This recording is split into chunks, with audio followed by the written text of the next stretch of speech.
you have helped me in joining the dots, which I think our thought leaders have put forth in defining a holistic definition of cybersecurity 3.0. And cybersecurity 3.0, as you said, and many others refer to in their own ways, is all about automation. So the mean time to detect and mean time to respond can be reduced drastically. So much so that can it become near real time. It is about an integrated view where one part of the system, when changed, there are automatic changes that happens in other parts. It's not that one tackles one part, but then other part remains open to threats. Third, I think is about having a holistic view, a single glass pane, which many of our thought leaders also refer to, and how all this can be done with the help of a framework, which I think Mr. Shastri and others, they define their own frameworks. And also, how can this be done with the help of emerging technologies like AI, ML, blockchain, and others. So I think that's the power of collective thinking, where we can, arrive at a construct definition from a multiple point of perspectives and put them together cohesive.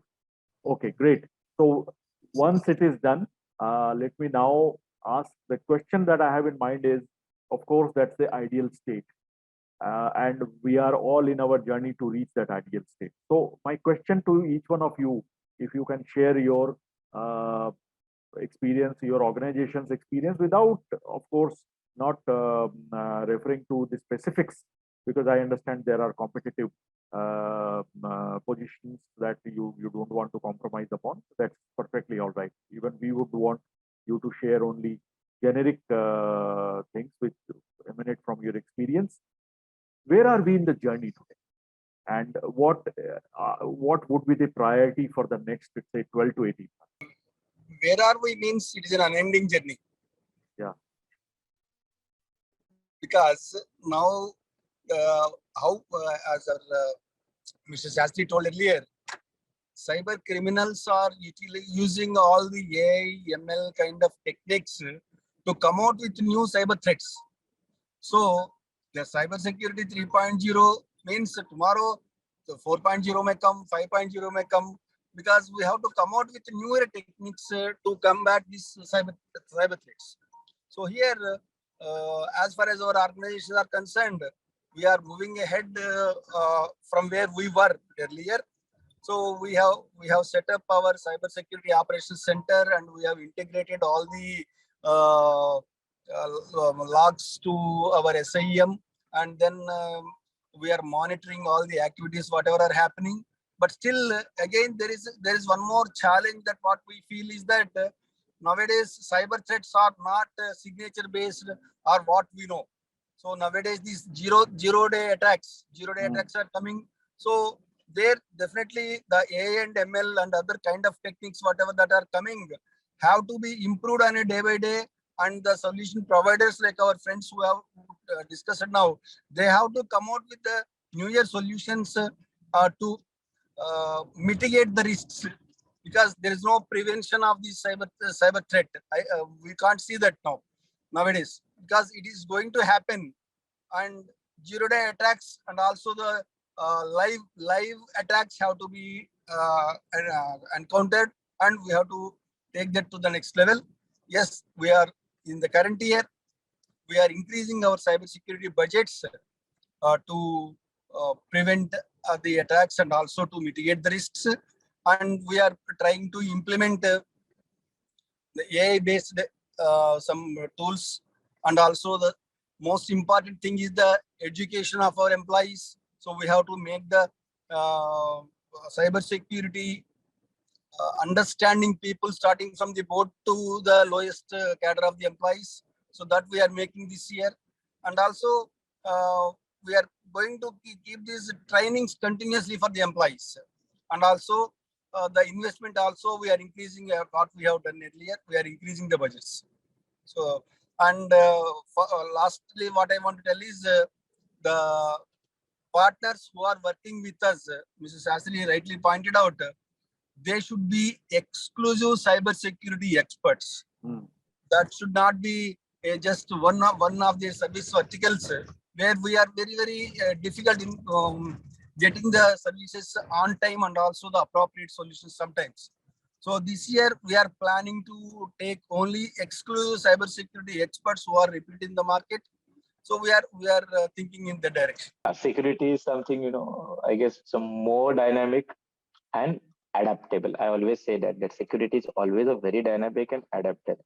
There were the days when it comes to cybersecurity, the tools and antiviruses and firewalls was a compulsion. Then there was a era, AI, ML, and all these things was like a compulsion. Of course, for automation and for tools and for everything. There are certain things stuff now we are hearing, maybe a buzz or maybe a combination of what you said, like confidential computing or maybe a passwordless authentication or decentralized identity, or to name as SASE, that secure access service age. People who are exposed to cloud, we have that cloud infrastructure, entitlement management, we call it that CIAM. Uh, and recently we are hearing about that security mesh architecture. So these are things will keep on coming. What I mean to say, the things will keep on coming. We have to make sure you are little ahead or you are at least on time to be in readiness for all these new defense architecture or defense techniques, where we are we are readiness wherever the need of an hour arises. There is nothing called we have achieved. I guess no one will ever will say that security we have achieved. It's continuously improvement. Make sure that your ecosystem is agile enough, flexible enough, so that your next jump or your next migration rather will be smoother. That will be my only subject, that you should not have that stringent infrastructure, which we have witnessed that sometime back we had one ecosystem, consider this is the end of the world, and then something new came again, you have to reintroduce, invent a new wheel. As a result of that, I mentioned that I want someone who is a specialized in cyber security, because he is in cyber security, he can envisage, he can anticipate what is going to happen at least to some extent, so that whatever I have invested in ecosystem will be at least reusable. And that will help us also to convince my board management to go step by step, to invest step by step. Because if I go to the board and ask for the entire check of investment every 2 years, every 5 years, that will not going to happen, and something bad mishappening may go. So yeah, it's a continuous evolving process. I repeat, security is more dynamic and more adaptable. Keep on improving yourself and make sure you adapt to changes pertaining to security. Make sure you have that defense as strong. Already mentioned in my brief for 5 minutes. Actually, all the information systems also evolve, just like your antivirus. You get as they learn new patterns, they will keep updating. Likewise, our systems also and our processes also keep getting updated. So, I mean, the partners should also help and what you can say, just be there wherever we need them, because our needs are also very dynamic. The problem with particularly our kind of sector is our needs are dynamic, but our processes are static. So that becomes a challenge for vendor management also. So that's where we expect more flexibility and adaptability from vendors, apart from their expertise. Say that we should all understand that security is our responsibility. You cannot just outsource it and ask someone else to manage it and you can do your own stuff. You still have to get involved, you still have to form your SOC, you still have to put those tools into use and monitor your security, across all your devices, across all your assets, and manage those assets. Outsourcing is required, outsourcing is part of it, but you cannot just completely bypass that responsibility to someone else. Actually, priorities are to make the what you say is 100% safe and secured access of the data. That is the when we get the data from the discoms, we do not know what is happening in between. No, it is coming through internet. It comes, one data source is from Warangal, two data sources are from Hyderabad. So what are the security appliances, including firewall, antivirus, or IPS, IDS, what they're using, that needs to be ascertained. Is there any model, Dr. Kapil Dev, that if we put our infrastructure, can we know the level of security in a 1 to 10 scale, anything sort of that measure? To answer this question, there are a couple of things, sir. Thank you so much for throwing this question to us. To answer the first question, that what we can do. See, one thing which has evolved out of this discussion is about being proactive and use of automation. And the third critical thing which came out by the end of this discussion was, thinking beyond artificial intelligence. Right? Today, we are concentrating on AI and ML technology. And we've just heard in the conversation that there are zero-day attacks. They are not based on signature. So ETEK, with its expertise and experience, we are working with solutions which are very futuristic. They work beyond artificial intelligence.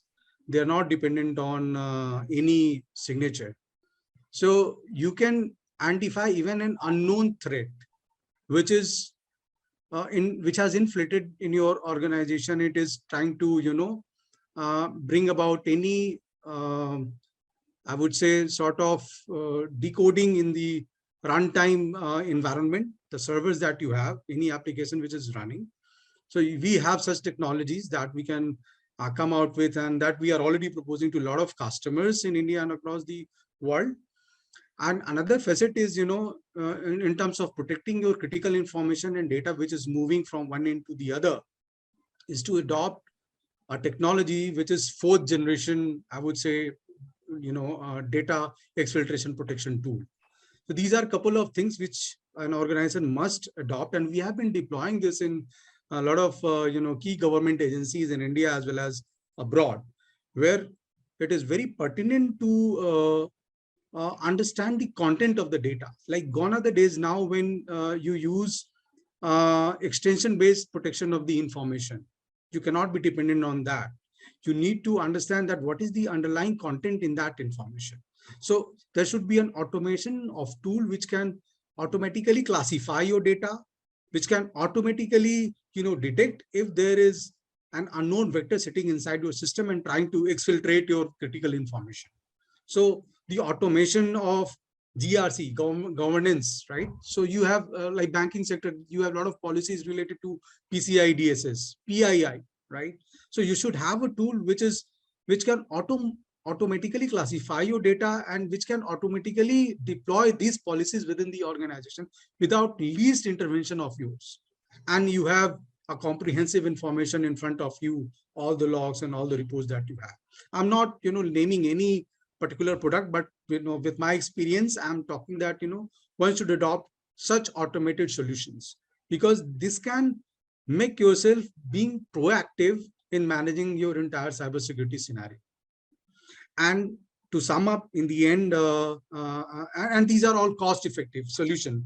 Reason being that when you adopt any solution, you are digitizing yourself, right? There are a lot of integrations taking place. So where all would you invest? Would you invest separately in the data classification? Would you separately invest in governance and risk compliance? How would you do it? Would you invest separately in identifying whether it's a ransomware or a malware? So there are a lot of investments which is required. Now there are automated integrated solutions which can prohibit your organization to spend money on these individual buckets, and at least you can say 50% of your investment, you can get all these things in a comprehensive solution. So this is one thing. The last thing which I wanted to highlight, which I just heard when sir was talking about insights, there is a tool that we are launching in the market. So this can give you a risk score of your organization. You can see that what is your risk appetite, where you stand in terms of risk health, and then you can take very informed and actionable decision which is based on the real-time happenings within your organization. I think Mr. Panda was talking about, Yes. Risk score. So these are a couple of things which will make us very robust, though it's an ever-evolving phenomena. We cannot say that it is 100% proof, but yes, you can, mitigate the risk to a great extent. You can minimize your risk and improve your cybersecurity posture. So this is what I wanted to highlight at the end of this conversation. Great. I think that's a very good way to sum it all up by highlighting how you are helping your customers do it. And specifically, if someone has a specific need like Dr. Panda has about, can I know where is that I am weak on a screen, and then I can address that, because a lot of data is flowing in from the DISCOMs to the central regulator, and the sanctity of data and security of data becomes very, very relevant. So thank you so much, Rohit. Does that address your point, Dr. Panda? Yes, definitely. Yeah. So I think we have come to the end of this conversation. A great conversation. I think I learned a lot by listening to each one of you. A big thank you to Mr. Shastri, Mr. Vishal, Mr. Mupanani, Mr. Saxena, Dr. Panda, and of course a big thank you to Rohit.